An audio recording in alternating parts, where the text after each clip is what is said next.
Let's make pineapple milkshake. Today we are going to core our pineapple with this pineapple corer for newness ongoing. It's also very easy to use and very easy to assemble. It comes with the pineapple corer, of course, and also a knife. It slices your pineapple in seconds. Cut your pineapple head. Use the ruler and measure your pineapple height. This helps prevent from piercing the bottom of the pineapple. Place the corer into the center of the pineapple. Twist till almost reach the height. Take it out and that's it. Use your knife and slice it. You can just eat it or make something out of it. Today we are making pineapple milkshake. Let's step on it, guys. Let's go.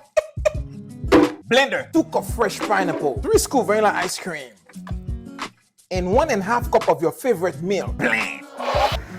Ready, serve and enjoy. Wow, this is bossing, really bossing. Order yours at the link in my bio.